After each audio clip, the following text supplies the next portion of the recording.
They said a movie about one ordinary Friday would never matter. No explosions, no car chases, no superheroes, just one neighborhood, one long day, and a lot of problems. But Friday broke every rule and became a cultural phenomenon anyway. Auditions went wrong, scenes were created on the spot, real street chaos ended up on camera, and one tiny line became one of the biggest internet memes ever.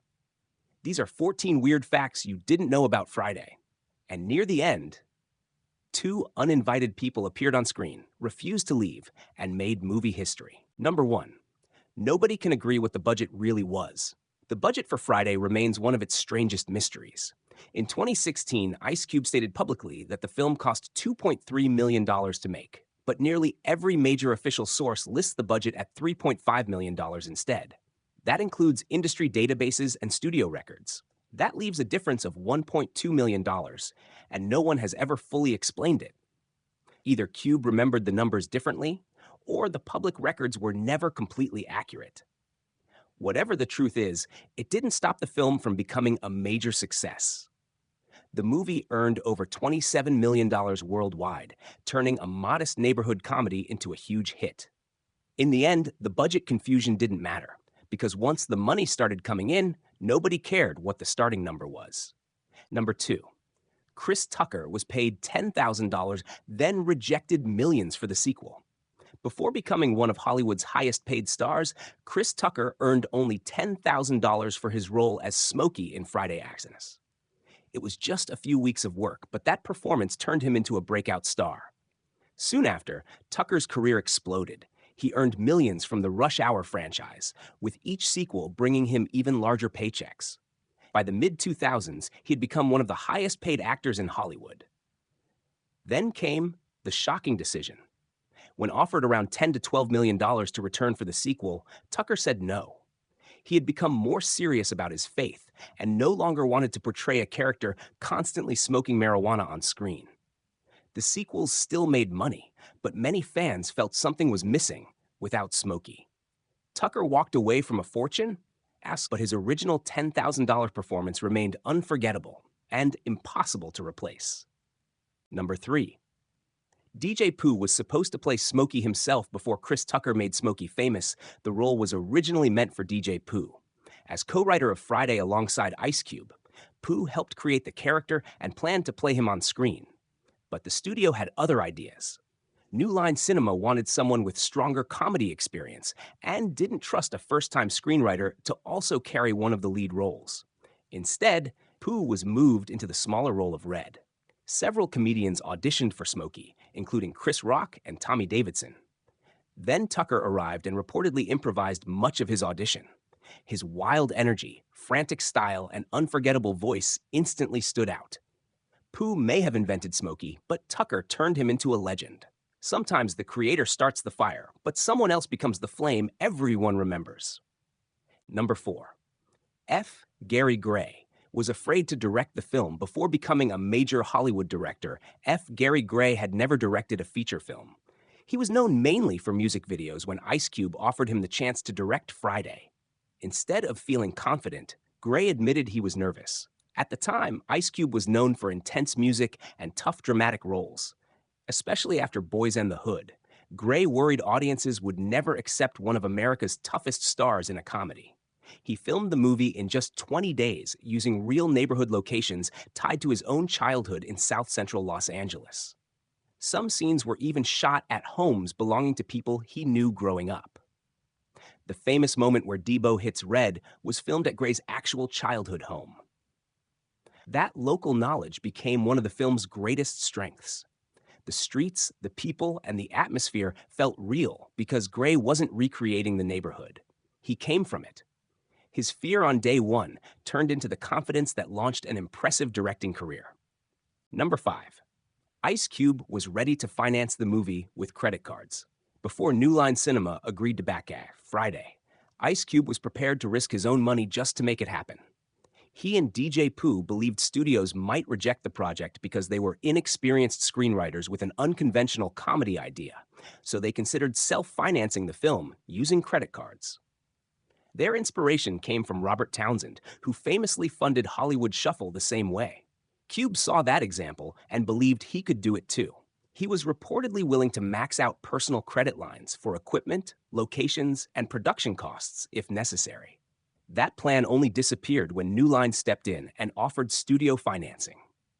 The idea never became reality, but it showed how determined Cube was. He wasn't waiting for permission. He was ready to gamble everything to get the movie made. Sometimes the biggest hits begin when someone is desperate enough to bet on themselves. Number 6. Angela Means helped Chris Tucker after he failed his first audition.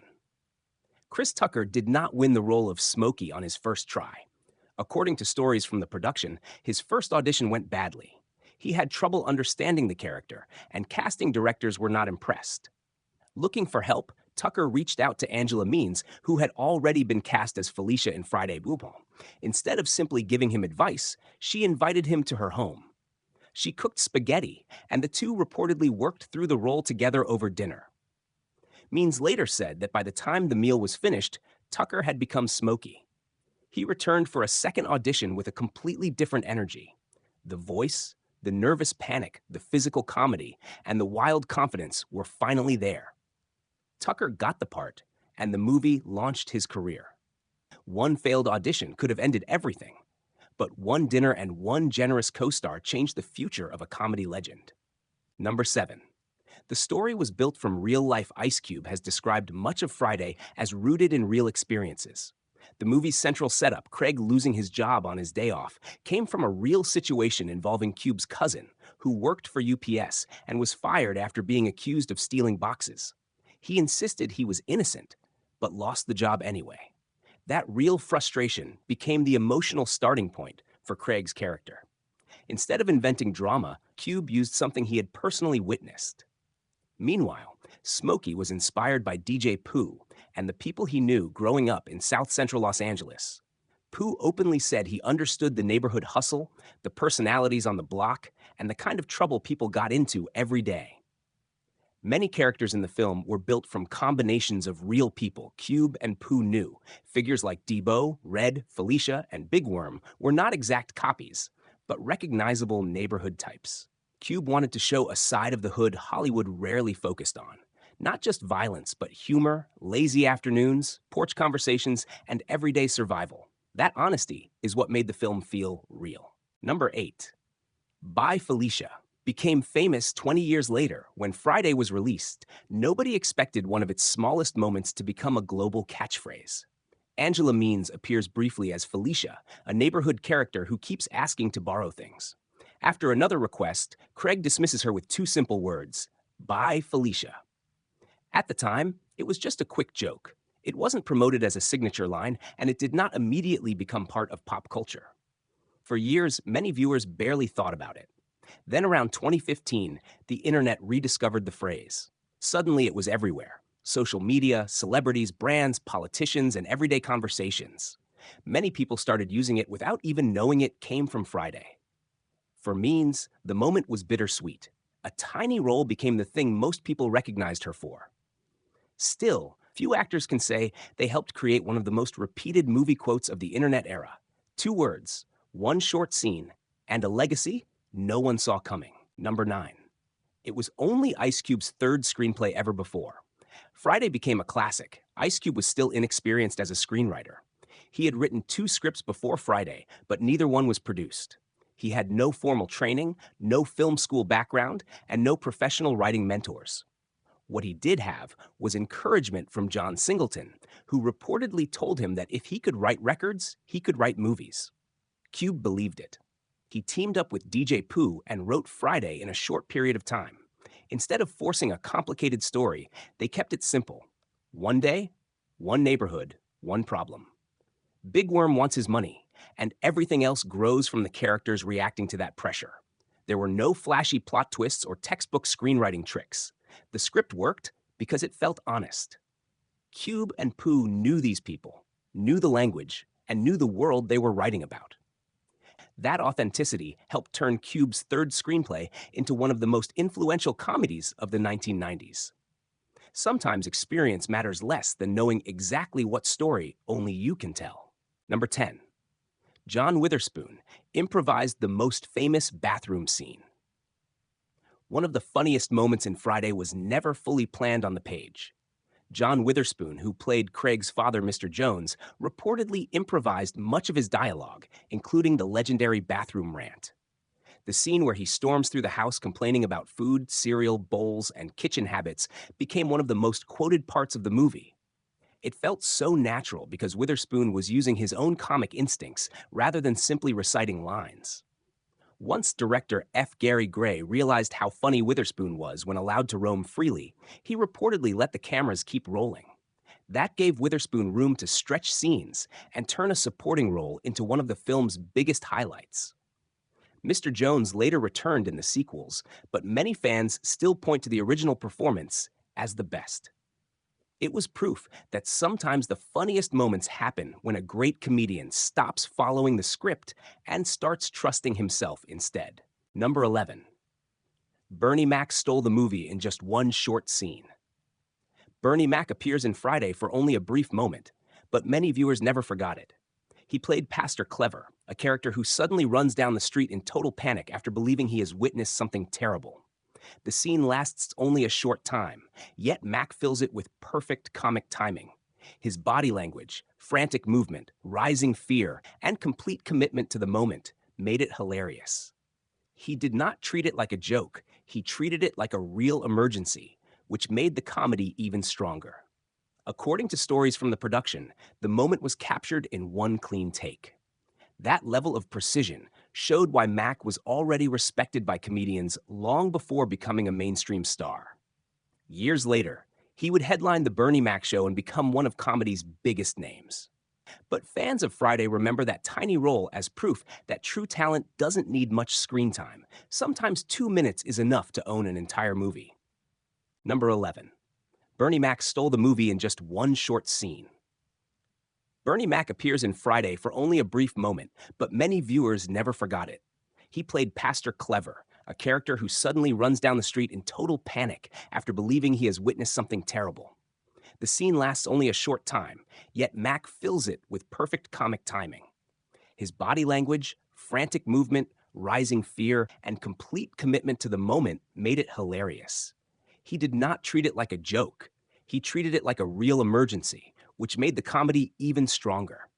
According to stories from the production, the moment was captured in one clean take. That level of precision showed why Mac was already respected by comedians long before becoming a mainstream star.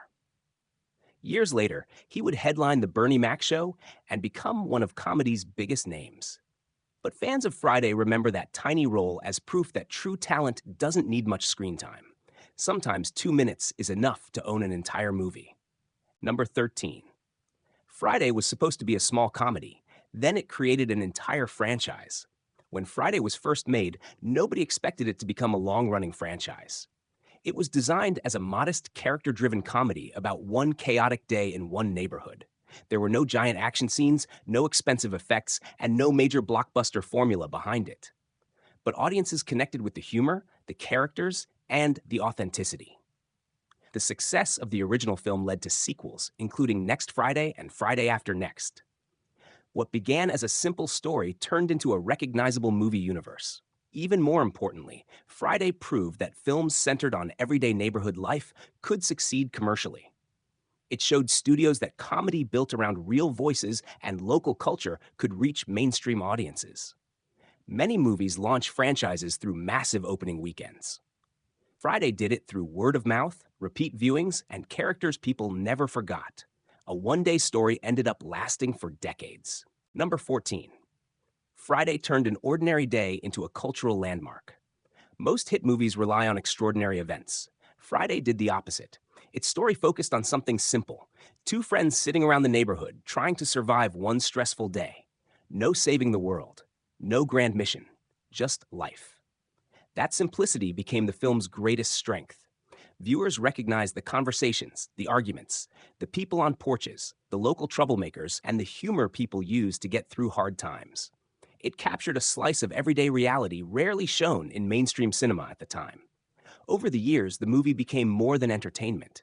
It became part of language, meme culture, comedy history, and nostalgic conversations across generations. New audiences continue discovering it decades later. Very few films can turn one random afternoon into something timeless. Friday did exactly that. It proved you don't need a huge story to make a lasting impact.